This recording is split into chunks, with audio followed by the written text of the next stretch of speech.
You've been betrayed, you've been hurt. Maybe someone looked you in the eye and told you they'd never leave, then left. Maybe you gave your heart, your loyalty, your energy to someone who treated it like it was disposable. And while you're sitting in the wreckage trying to understand what went wrong, they're out there acting like none of it ever happened. But tonight, hear this. God saw it all. Every lie, every betrayal, every silent tear. He saw the hidden conversations behind closed doors, the manipulation you couldn't prove, the heartbreak no one acknowledged, and he has not turned away because what hurts you deeply, heaven records carefully, and not out of vengeance or malice, but because divine justice is real. You don't have to chase down fairness. You don't have to waste your energy trying to make someone see the weight of what they did. Romans 12:19 says, "Vengeance is mine, I will repay," says the Lord. That means you can stop carrying the burden of revenge and start trusting the God who sees further, deeper, and clearer than you ever could. And yes, I know the question burning inside. If God saw it, why didn't he stop it? It's the ache that visits every betrayed soul. But here's the truth. God never promised that betrayal wouldn't come. What he promised is this: I will never leave you nor forsake you. Even in the betrayal, even when the silence is loud and the hurt is sharp, even when you're laying awake wondering how someone who said they loved you could hurt you so deliberately, he's there. And while they may have meant to break you, God intends to build you. The people who thought they ended your story didn't know the author. They didn't know that he takes what the enemy meant for evil and uses it for good. They didn't know that while they walked away without consequence, heaven was already moving toward restoration. God doesn't ignore wounds, he heals them. He binds up the brokenhearted. He lifts those who've been trampled, and he defends those the world discards. So you don't have to plot or prove or post to be seen. You don't have to reopen old wounds trying to explain your side. The most powerful thing you can do is place that pain in God's hands and say, I don't understand why, but I trust you to handle it. And he will. Not just someday, but in his perfect time, with a justice more precise than anything you could orchestrate. And hear this clearly. Forgiveness doesn't mean forgetting. It doesn't mean pretending. It doesn't mean giving access to someone who misused it. Forgiveness means refusing to be chained to their offense. It means surrendering the weight of your anger, your need to be understood, to the one who knows it all already. Because bitterness is a prison, but forgiveness is a key. When you release what was done to you, you're not excusing it. You're refusing to let it control what comes next. You're walking into freedom. Maybe tonight, you're holding on to pain that's grown roots.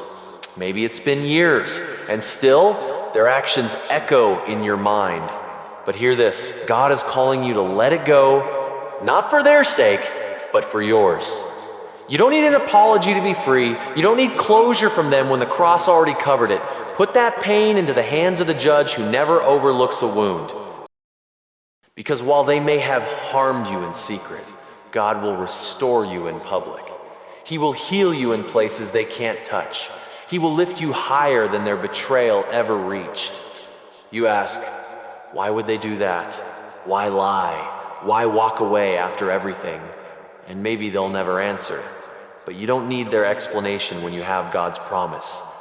Remember Joseph, betrayed by his own brothers, sold like property, forgotten in prison.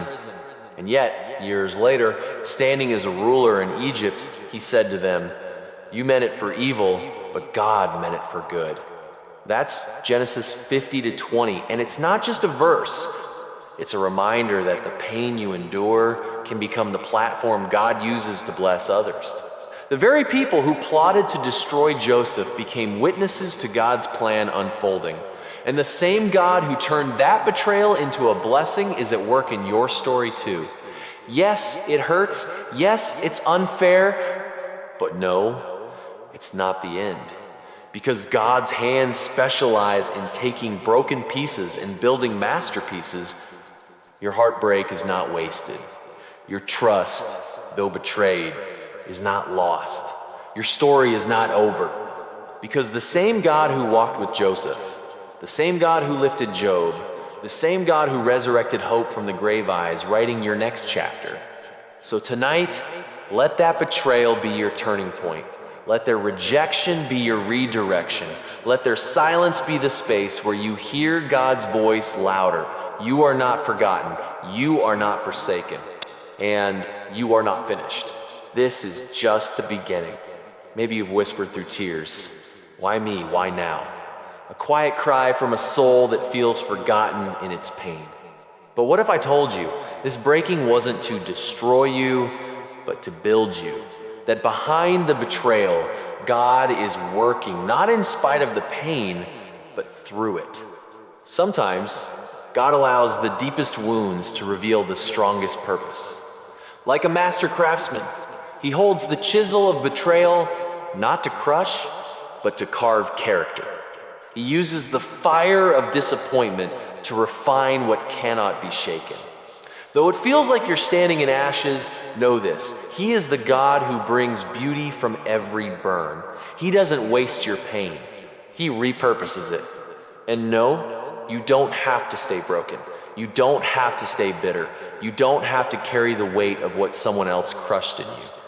God is not only the healer of hearts, He's the one who repurposes pain into power. Go back to Joseph again.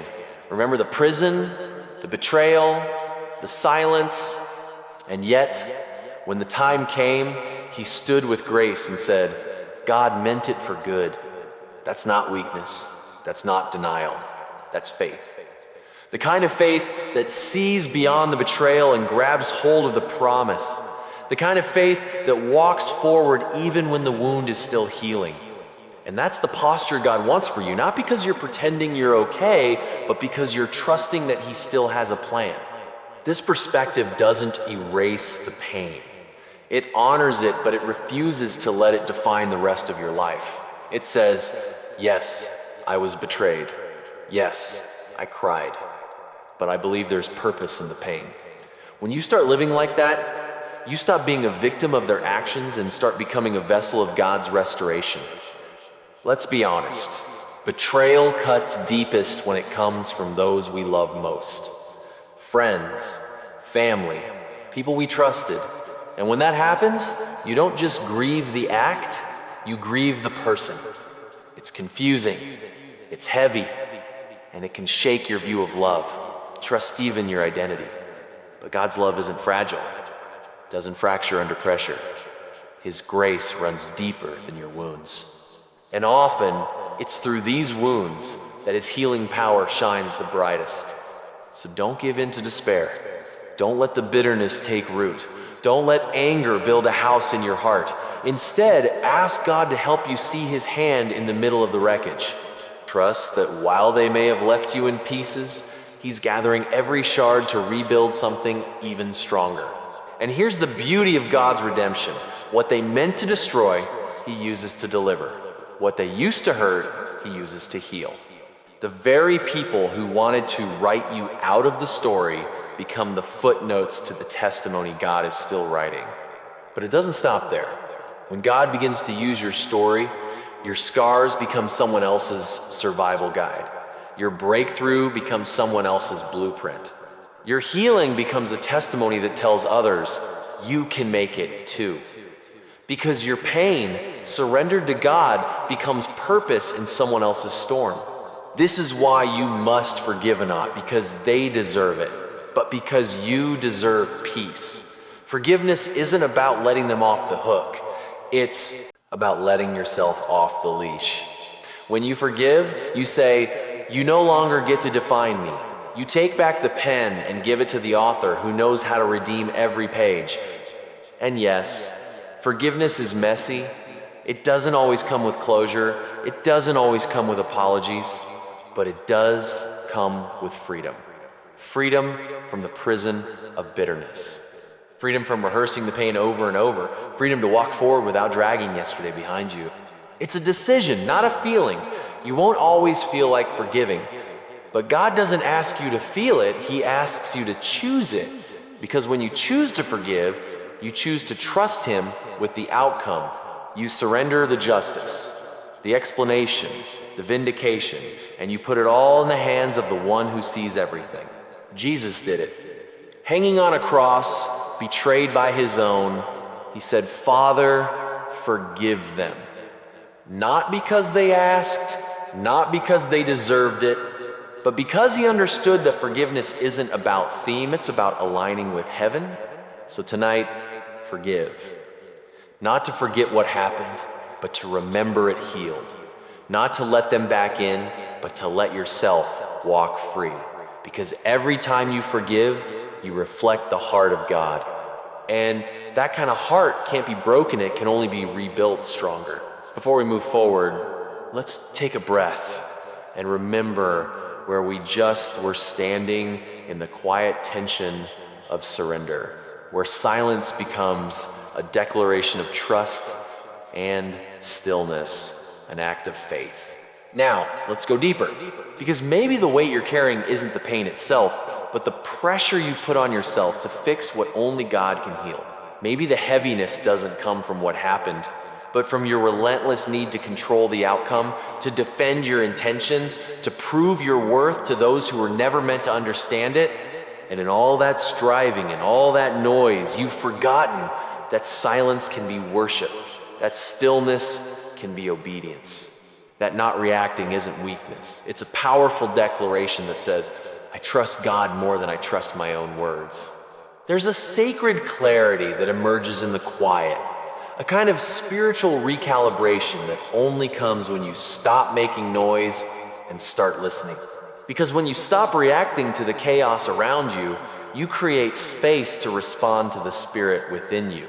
And that's where power begins to grow, not the kind that shouts or shakes, but the kind that stands unmoved when everything else is trembling. You don't have to attend every argument you're invited to. You don't have to step into every fight that calls your name. You don't have to explain your calling to people who were never given the eyes to see it.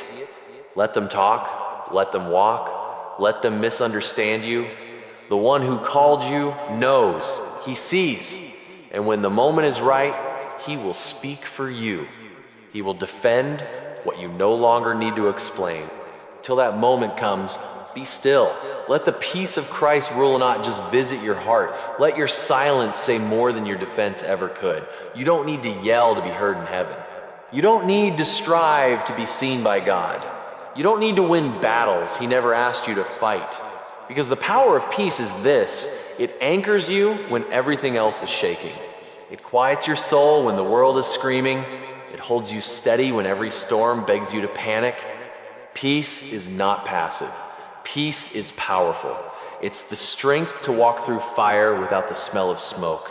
It's the grace to walk through rejection without bitterness. It's the miracle of walking through betrayal without carrying revenge.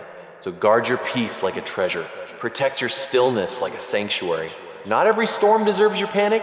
Not every voice deserves your answer. Not every conflict requires your presence.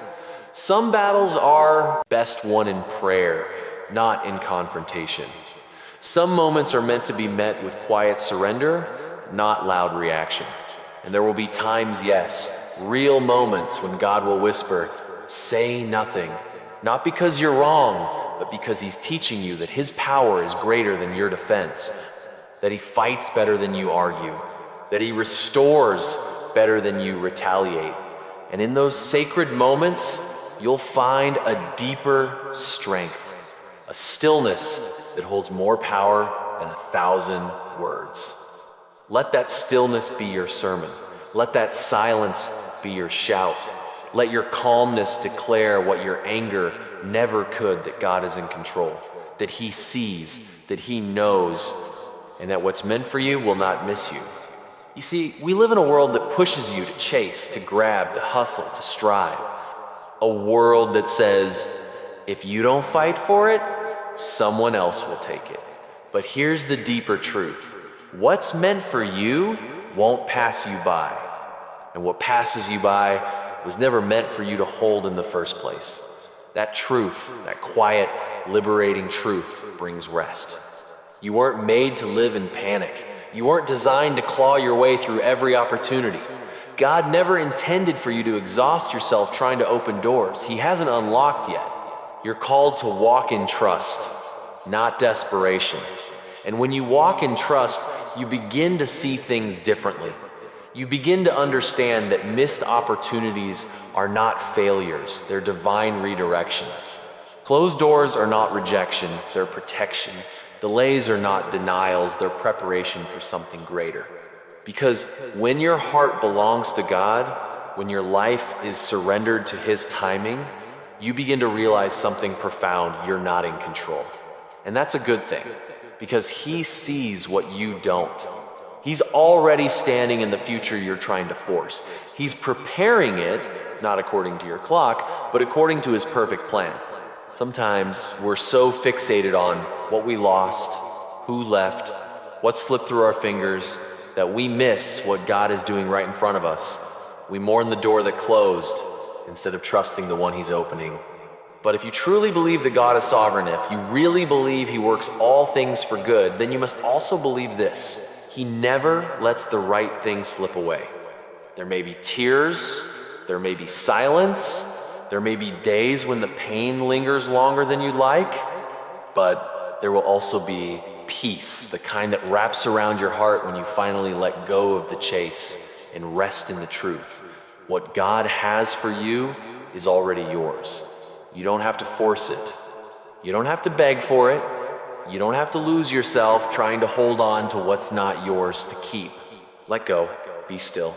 Trust the one who holds the pen, because His story for you is still being written, and the next chapter is better than you could ever imagine. When someone hurts you deeply, especially when it's deliberate, it leaves more than a scar. It leaves a lingering fear. After betrayal, your heart naturally recoils and your mind builds invisible walls. You find yourself asking quietly, how could I ever trust again? How do I let anyone close without fearing the same heartbreak? These questions echo in the chambers of a guarded soul. But here's what you need to know. Guarding your heart doesn't mean locking it away. Protecting yourself doesn't mean living shut off from joy, love, or new beginnings. There is a difference between wisdom and fear, between healthy boundaries and emotional isolation. Guarding your heart is not about refusing connection. It's about recognizing your value and choosing to protect it with discernment. It's standing tall and saying, I will not let someone damage me like that again. It's allowing yourself to heal before you expose your soul to the risks of intimacy once more. And yes, it takes time. Trust doesn't snap back like a rubber band. It rebuilds like muscle after injury slow, steady and strong. And no, trusting again doesn't mean forgetting the betrayal or pretending it didn't matter. It means you walk forward with wisdom, not fear with open eyes, not a closed heart. You learn from the pain. You look back, not to relive it, but to remember the red flags, the warning signs, the lessons written in tears. This isn't about blaming yourself. It's about gaining clarity so you can choose better, trust wiser, and protect what matters most, your peace. But here's another layer. Guarding your heart includes forgiveness. Not because they deserve it, but because you do. Bitterness is heavy. Anger is corrosive. Carry them long enough, and they'll cloud your joy, darken your days, and numb your spirit. Forgiveness lifts that weight. It doesn't excuse the wrong. It doesn't make you vulnerable again. It sets you free from the poison of resentment, from the constant replay of what happened, from the chains that keep pulling you backward. Healing is a process, not a performance. You don't have to rush into another relationship. You don't have to trust someone just because they say, I've changed.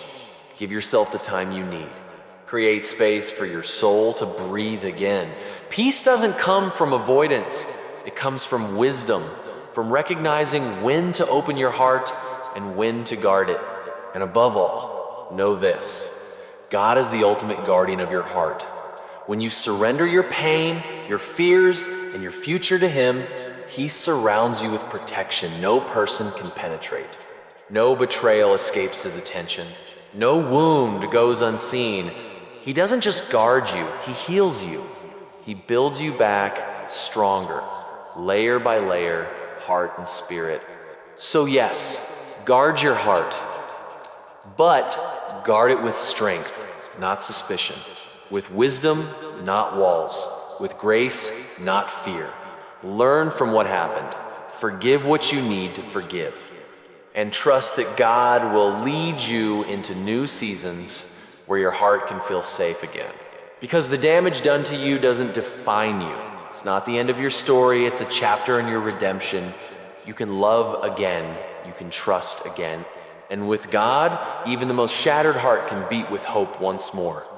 When someone cheats or wounds you deliberately, it feels like the end, like something inside you just breaks. But let me tell you with all certainty, this is not the end of your story.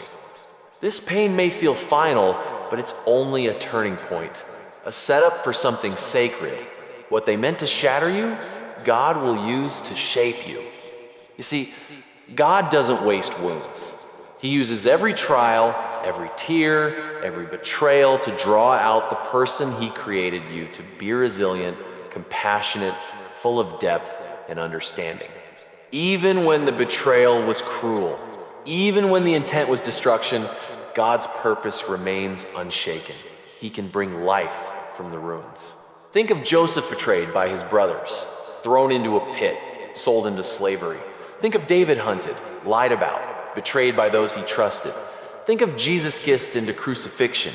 Yet, through every heartbreak, God brought salvation, restoration, and a purpose far greater than the pain. That same redemption is working in your life too. Your pain doesn't disqualify you, it qualifies you. It gives you a strength rooted in heaven, a testimony carved through trial. And you get to decide, will you stay in the damage or will you rise from it? Will you harden your heart or will you let God soften it with grace? Faith is what transforms pain into power. It reminds you that the night won't last forever, that beauty will come from these ashes. Faith tells you that forgiveness is possible, that healing is happening. That joy is not lost, it's just being remade. So hold on, even when it's hard, especially when it's hard, because God is working behind the scenes. And what was meant to destroy you may just be what God uses to lift you higher. When people try to harm you, twist your story, or crush your spirit, remember this, God is still in control. What was meant for evil, He can use for good. What they tried to break, He can rebuild. But that only happens when you stop chasing after validation from the very ones who crushed you on purpose. Healing doesn't come when you're still seeking apologies from those who never intended to understand you. Healing begins the moment you take your eyes off the one who hurt you and turn them toward the one who heals. Because there is a deeper kind of love waiting for you on that doesn't confuse pain with loyalty. There is a steadier kind of peace, one that doesn't come from being understood, but from being anchored in truth. There's a safer place for your soul to restand. It isn't in the arms of those who wounded you. You don't have to live in survival mode forever. You don't have to keep questioning your worth every time someone else grows silent. Their silence is not your sentence. Their withdrawal is not your reflection. And their lack of care doesn't get to dictate your value. The moment you finally face the truth, not cover it, not excuse it, not pretend it didn't happen ease, the very moment God begins the work of redemption. Because God can't heal what you won't acknowledge. So don't close your eyes again just to keep the peace. Don't silence your voice just to stay in the room. Don't fake a smile to make them feel comfortable. Call it what it was, let it break, let it end. Let it die if it must, because God only begins where we finally let go. And here's the thing, once your eyes are truly opened, once you've seen what they did to you, you can't unsee it. That's the turning point. That's where healing begins, not in pretending, not in denial, but in clarity. And from that place, you risen not bitter, but better. Not angry, but awake. Not broken, but rebuilding. Because healing doesn't mean forgetting what they did, it means no longer letting it define you. It means you stop shrinking so others won't feel exposed. It means you let your soul breathe again without asking for permission. And it all starts the moment you stop chasing closure from people who only offered confusion. So if you're in that space today between heartbreak and healing take heart, let the pain end, let the silence speak, let the truth rise, and above all, let God begin. Because when he starts, he finishes. And what he restores will never be the same as what was broken. It will be better, stronger, and full of purpose.